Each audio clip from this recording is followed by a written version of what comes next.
अब हम शुरू करते हैं कॉटन की डिजीज से, जो आपकी इसमें दे रखी है कोर्स में, black arm of the cotton. इसका एक्चुअली कई सारे नाम है। मेन इसका नाम ब्लैक आर्म कह देते हैं क्योंकि इसके ब्लैक आर्म के सिम्टम्स जो है ज्यादा प्रोमिनेंट होते हैं। अदरवाइज ये डिजीज है bacterial blight of cotton. Causal organism इसका एक बैक्टीरिया है। इससे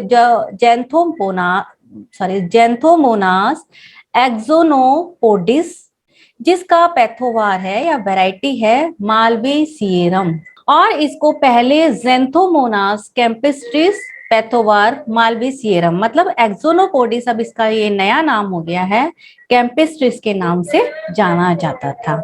ओके, बैक्टीरियल ब्लाइट के सिम्टम्स प्लांट की हर अवस्था पे आ सकते हैं, और ये जो है इसके 5 तरह के सिम्टम्स कॉटन पर देखने को मिलते हैं।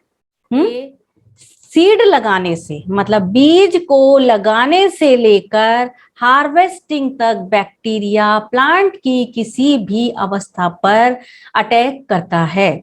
सबसे पहले हम लेंगे इसकी सीडलिंग ब्लाइट। सीड जब ग्रो करता है तो उसकी सीडलिंग्स आती हैं, कॉटिलिडन्स, पहली जो 2 पत्तियां आती हैं कॉटिलिडन्स कहते हैं ना उसको, हिंदी में उसको कहते हैं बीज पत्र, और उस पे सबसे पहले इसके सिम्टम्स दिखाई देते हैं। ये यहाँ पर देखिए, यहाँ पर ये सिम्टम्स, ये ब्लाइट जैसे सिम्टम है, जलना, झुलसना, है ना। यहाँ पे ज्यादा प्रोमिनेंट से हैं, बाकी और जगह भी हैं। इसमें सबसे पहले ये छोटे वाटर सोक का मतलब ऐसे होता है जैसे कि आपने पानी को एब्जॉर्ब करा लिया हो तो गीला गीला सा, पनीला सा हो जाएगा। कैसे? कॉटिलिडन्स पर छोटे वाटर सोक्ड गोल या अनियमित आकार के लीजन्स बनते हैं। ये जो है बाद में इन्फेक्शन स्टेम के थ्रू होते हुए पिटियोल में पहुंच जाता है, और फिर क्या होता है कि पूरा का पूरा सीडलिंग विदरिंग हो जाती है, सिकुड़ने लगता है, और सीडलिंग की डेथ हो जाती है। दूसरी तरीके के आपके सिम्टम है एंगुलर लीफ स्पॉट, यानी कि कोणीय पर्णचित्ती का बनना। तो ये कैसे होते हैं? छोटे गहरे हरे रंग के वाटर सोक्ड एरियाज। अब यहाँ आप देख सकते हैं, ये इनको कहते हैं वाटर सोक्ड एरियाज। यहाँ देख रहे हैं, ऐसे लग रहा है ना पानी पानी पड़ा है इन धब्बों पर। यहाँ पर आप देख रहे हैं ये लीफ की लोअर सरफेस पर दिखाई देते हैं, जो धीरे धीरे मिल के बड़े हो जाते हैं, एक साथ एनलार्ज ग्रेजुअली, और कोणीय हो जाते हैं। और जो यहाँ पे आप लीफ में वेन्स होती हैं, शिराएं, उनके द्वारा ये घिरे रहते हैं, मतलब उनसे रिस्ट्रिक्ट हो जाते हैं, उससे आगे नहीं बढ़ पाते। एक जगह एक कोड़ बन जाएगा, धब्बा बन जाएगा, तो ये शिराओं और सब शिराएं जो उनकी जो और ब्रांचेस निकली होती है, उनके द्वारा रिस्ट्रिक्टेड हो जाते हैं। फिर ये स्पॉट्स जो है लीफ की अपर और लोअर दोनों सरफेस पे दिखाई देता है। जब ये लीजन्स पुराने हो जाते हैं तो रेडिश ब्राउन, ये जो देख रहे हैं रेडिश ब्राउन कलर के होने लगते हैं, और इन्फेक्शन जो है आपका वेन्स और वेनलेट्स में भी फैल जाता है। यहाँ आप देख रहे हो कितना फूल फैल रहा है, वेन्स को भी क्रॉस कर रहा है, जबकि शुरू में इनिशियली ये ऐसा नहीं होता है। ओके, फिर है इसका वेन ब्लाइट और वेन नेक्रोसिस। तीसरी तरह का जो ब्लैक ब्लाइट में, बैक्टीरियल ब्लाइट में सिम्टम आता है, वो है वेन ब्लाइट या वेन नेक्रोसिस या ब्लैक वेन। वेन क्या होती हैं? पत्तियों में जो शिराएं जा रही होती हैं उनको कहते हैं वेन, इंग्लिश में, हिंदी में कहते हैं शिराएं। तो शिराओं की ब्लाइट यानी कि शिराओं का झुलसा, शिराओं का झुलसना, या शिराओं में ऊतक क्षय होना, या काली शिराओं का हो जाना। ठीक है, ये जो संक्रमण है वेन में जब होता है तो ये वेन, यहाँ पर आप इस तरह देख रहे हैं, बहुत क्लियर कट सिम्टम है। ये काली सिराएं हो जाती हैं, ये आप देख रहे हैं, ये काले रंग की सिराएं हो जाती हैं, और जो टिपिकल ब्लाइटिंग अपीयरेंस देती है। और लीफ की लोअर सरफेस पर बैक्टीरिया ऊज करता है, मतलब जो बैक्टीरिया में स्राव होता है वो लोअर सरफेस से रिसना शुरू होता है और वहां पर हार्ड स्ट्रक्चर बना लेता है, उसको कहते हैं क्रस्ट या स्केल। इसके बाद ये जो अफेक्टेड लीव्स हैं वो अंदर की तरफ मुड़ जाती हैं, ठीक है, और फिर ये मुरझा मतलब विदरिंग सिकुड़ने लगती हैं, ठीक है। फिर ये इन्फेक्शन वेन्स से इनके पिटियोल में भी पहुंच जाता है, जिससे कि ये ब्लाइटिंग जो है वेन से निकलकर आगे बढ़कर पत्तियों की पिटियोल में भी पहुंच जाता है, जिससे कि ये इनका पत्तियां जो है समय से पहले गिर जाती हैं, डिफोलिएशन हो जाता है। अब जो इसका टिपिकल सिम्टम है ब्लैक आर्म, जिसके नाम से डिजीज जानी भी जाती है। ये स्टेम, फ्रूट, ब्रांचेस पर डार्क ब्राउन कलर के ये देख रहे हैं, ये स्टेम पर और फ्रूटिंग की ब्रांचेस पर, जहां पर फ्रूट निकलने के लिए हो उस पर ये डार्क ब्राउन ये कलर के तरह के सिम्टम्स दिखाई देते हैं, यानी कि ब्लाइटिंग, ब्लैक आर्म का काला हो जाना। और ये जो है ब्राउन, डार्क ब्राउन से ब्लैक कलर के लीजन्स इस पर बनते हैं, जो पूरे के पूरे स्टेम को या ब्रांचेस को घेरा बना लेते हैं। ये इसकी वजह से समय से पहले प्रीमेच्योर पत्तियों का झड़ना शुरू हो जाता है, झड़ जाता है, स्टेम में क्रैकिंग आ जाती है और गमोसिस हो जाता है। और उसके बाद इन सब की वजह से ये स्टेम इस जगह से टूट जाता है, ब्रेकिंग ऑफ द स्टेम और hang as dry black twig to give a characteristic black arm symptom. ये जो है आपका ड्राई स्टिक जो है, ड्राई ब्लैक ट्यूब, इसको एक काली भुजाओं जैसा सिम्टम देती है। ऐसे लगता है कि यहाँ पे पौधे की बजाय काले रंग की भुजाएं खड़ी हैं। ओके, फिर नेक्स्ट तरह का, पांचवी तरह का आपका, अब आप धीमे धीमे चल रहे हैं, सीडलिंग पे भी आ गई, वेन्स पे आ गया, लीफ पे आ गया, ये सब आपके सिम्टम्स इस पे आते जा रहे हैं। अब क्या है, बॉल, जो कॉटन का जहां से कॉटन आप निकालते हैं, कॉटन माने कपास, कपास से जहां से धागा रुई निकलती है, वो पार्ट होता है आपका बॉल, कॉटन का बॉल। बॉल को हिंदी में आप लोग बताएंगे जरा क्या कहते हैं? गोलक लिखा है इसमें, हिंदी में इसमें गोलक या कपास की बॉल लिखा है, ठीक है। ये सबसे पहले कॉटन की जो बॉल पर एक वाटर सोक्ड लीजन, यहाँ पर आप देख रहे हैं, ये देख रहे हैं वाटर सोक्ड, ये पानी सा दिख रहा है आपको, इस पर ये एकदम वाटर सोक्ड लीजन्स बनता है, जो बाद में डार्क ब्लैक कलर का हो जाता है। ये वाला देखिए, सेकंड वाला है ये सनकिन है, थोड़ा अंदर की तरफ धसा हुआ है, डार्क ब्लैक कलर का है।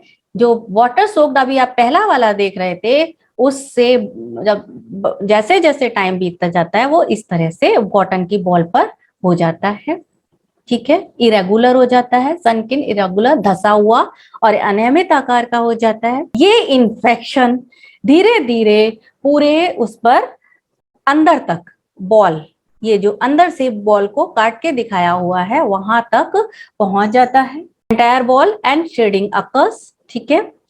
Infection on mature bolls lead to premature bursting. Infection जब पूरी बॉल में फैल जाता है और इसकी वजह से बॉल्स जो है टियर हो जाता है, फट जाता है या कट जाता है। इस इन्फेक्शन की वजह से ये पहले टाइम से पहले बॉल्स फट जाती हैं। फिर बैक्टीरिया जो है बॉल के अंदर भी फैल जाता है, और जो इसका लिंट वाला पोर्शन होता है, जो धागे, जो इसके ब्रश लाइक स्ट्रक्चर होते हैं, हेयर नुमा जो स्ट्रक्चर होते हैं, वो काले रंग, वो सॉरी पीले रंग के हो जाते हैं, क्योंकि बैक्टीरिया उसमें चला जाता है। बैक्टीरिया से जो स्राव निकलता है, सिक्रीशंस निकलते हैं, उसको स्टेन कर देते हैं, येलो कलर का बना देते हैं कॉटन का, जो कपास का जो लिंट है। लिंट यानी कि जो उसका हेयरी पार्ट है, जिससे कि आप कपड़े के लिए, कपड़ा बनाने के लिए धागा वो निकालते हैं, वो पार्ट। और इसकी वजह से जब ये स्टेन हो गया, पीले रंग का धब्बा पड़ गया उस पे, तो उसकी मार्केट वैल्यू कम हो जाती है और वो दिखने में भद्दा लगने लगता है। आप क्या लेंगे? कॉटन, व्हाइट कॉटन लेना पसंद करते हैं ना, बजाय उसके कि पीली पीली सी हो रही हो। तब पैथोजन सीड को इन्फेक्ट जब करता है, तो सीड को भी, ये कॉटन बॉल के बाद इसमें सीड ही बनेगा, तो ये बीज को भी इन्फेक्ट कर देता है और इसके वजह से सीड का साइज कम हो जाता है और उसकी जो वायबिलिटी है, यानी कि जो जीवित जीवित वाला जो पोषण होता है, जीवित रहने की जो स्टेमिना होता है, उसको कम कर देता है। पैथोजन क्या है? बैक्टीरिया है, ज़ेंथोमोनास, जो एक रॉड शेप बैक्टीरिया है जिस पर सिंगल पोलर फ्लैजिलम होता है, मोनोट्राइकस। यानी कि आपको अब सेकंड सेमेस्टर में अब पता नहीं याद है या नहीं आप लोगों को, सिंगल पोलर फ्लैजिलम, एक तरफ इस तरह से इसका स्ट्रक्चर होता है, इस तरह से ये रॉड बनी इसकी, और इस पर एक कशाभिका, एक सिरे पर एक कशाभिका पाई जाती है विद ए सिंगल पोलर। ये ग्राम नेगेटिव बैक्टीरिया होता है और इसमें स्पोर नहीं बनते हैं। ठीक है, इसके लिए फेवरेबल कंडीशंस क्या होती हैं? सॉइल टेम्परेचर होना चाहिए 28 डिग्री का, वातावरण का टेम्परेचर होना चाहिए 30 से 40 डिग्री का, और रिलेटिव ह्यूमिडिटी RH होनी चाहिए 85% जब आप अर्ली सोइंग कर रहे हैं। दूसरा, फिर डिलेड इन थिनिंग, आपको थिनिंग करनी पड़ती है प्लांट्स की, अगर उसको डिले कर दिया तो इसके लिए फेवरेबल कंडीशन हो जाती है। लेट इरिगेशन करेंगे, पुअर टिलेज होगा, तो इसके लिए फेवरेबल कंडीशन हो जाती है। और potassium deficiency in soil, soil में पोटेशियम की डेफिशिएंसी होना, कमी होना, पोटेशियम पोटास की कमी होना भी इस डिजीज को फेवर करता है।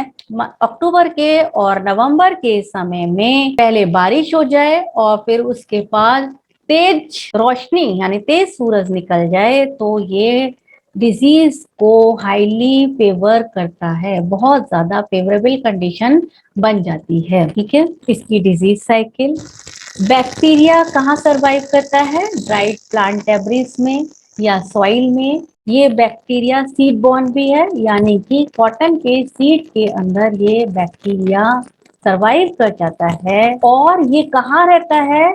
जो सीड कोट होता है उसका जो फज इंटरवोवेन होता है, एक दूसरे से बुना हुआ अच्छे से डेंस मटेरियल होता है, जिसको कि हम फज कहते हैं, जो उसका एक कवर बनाता है। तो ये जो है स्लाइमी मास के रूप में वहां पर ये बैक्टीरिया, मतलब जो इसका चिकना पदार्थ होता है, जो सिक्रीशन ये सिक्रीट करता है, उसमें बैक्टीरिया होता है जो उसमें सीड में रह सकता है।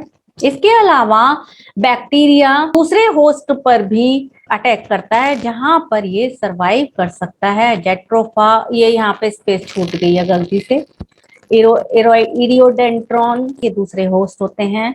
तो प्राइमरी इन्फेक्शन जनरली जो सीड बॉर्न बैक्टीरिया है वहां से शुरू होता है।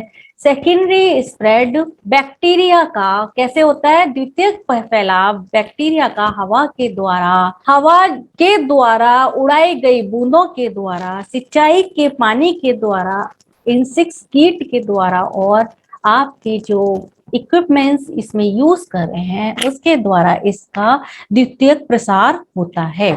ये आप यहाँ पर लाइफ साइकिल देख रहे हैं, यहाँ से शुरू करेंगे आप। ये मान लीजिए यहाँ पर आप प्राइमरी इन्फेक्शन शुरू हो रहा है, यहाँ से ये एक तो है कि ये सीजन आपका ऑफ हो रहा है, प्लांट डेब्रिस में सरवाइव कर जाए। दूसरा क्या हो सकता है कि ये हवा के द्वारा, पानी की बूंदों के द्वारा, रेन के द्वारा ससेप्टेबल होस्ट पे चला जाए और फिर इन्फेक्शन कॉज करे। इन्फेक्शन किसके द्वारा होगा? जो हाइडेथोड होते हैं प्लांट सरफेस पर, वुंड होते हैं, घाव होते हैं, रूट के द्वारा, इनके द्वारा ये इसमें इन्फेक्शन कॉज करता है।